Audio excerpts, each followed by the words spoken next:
सुप्रभात बच्चों, आज हम आपके बीच चर्चा कर रहे हैं सोशल फैक्टर।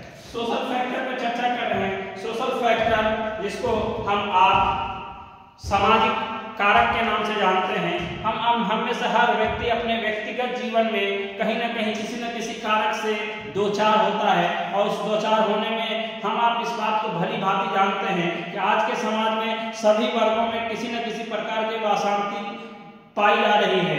और स्वतंत्रता प्राप्त करने के पश्चात देश में जो विभिन्न प्रकार के सामाजिक परिवर्तन आए हैं, उन सामाजिक परिवर्तनों में लगभग सभी क्षेत्रों में इस बात को देखने को मिलता है कि हम में से हर कोई कहीं ना कहीं अपनी छाप छोड़ चुका है। हम में से हर कोई प्राचीन सामाजिक व नैतिक मूल्य में अस्त व्यस्त है, और अस्त व्यस्त होने का कारण है कि हमें नवीन सामाजिक संबंधों को स्थापित करने की आवश्यकता है। हमारे समाज के अंदर परिवर्तित सामाजिक व्यवस्था को अपनाने की जरूरत है कि हम में से हर व्यक्ति वातावरण के अनुकूल बन गया है। हम में से हर व्यक्ति शिक्षा प्राप्त करना चाहता है।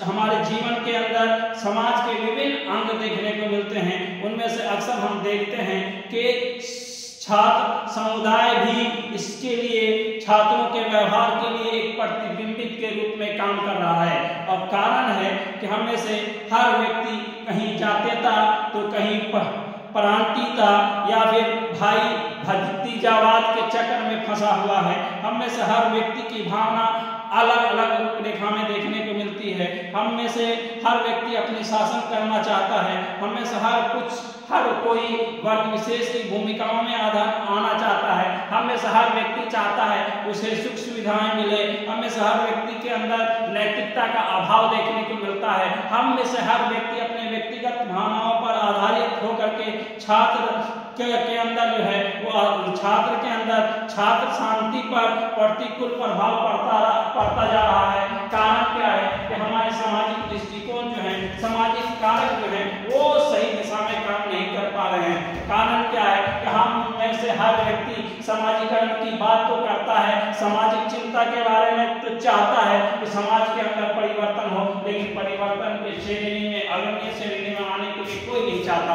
हम में से हर व्यक्ति व्यक्तिगत तौर पर सामाजिक फैक्टर को अपनाना चाहता है। समाज के अंदर जो समस्याएं हैं उनके समाधान के लिए आगे बढ़ना चाहता है। तो हम में से हर व्यक्ति को कुछ न कुछ अपने समाजीकरण के लिए देने की आवश्यकता है। इसलिए तब जाकर के समाज के अंदर सामाजिक फैक्टर को सही दिशा में काम करके लोगों की समस्याओं का समाधान करके सामाजिक कारक को दूर करने की आवश्यकता है, और लोगों के अंदर बैठी हुई अशांति को दूर करने की आवश्यकता है। और जब तक हम आपके जीवन के अंदर से अशांति समाप्त नहीं होगी, हमारे अंदर समाजीकरण का कारक का प्रभाव देखने को नहीं मिलेगा। इसलिए हम आपको अपने जीवन के अंदर अब विभिन्न प्रकार की दृष्टिकोण को अपनाने की आवश्यकता है। इसलिए समाजीकरण के कारक को समझने और बोलने से ज्यादा उसको अपने जीवन में लागू करने की आवश्यकता है। धन्यवाद।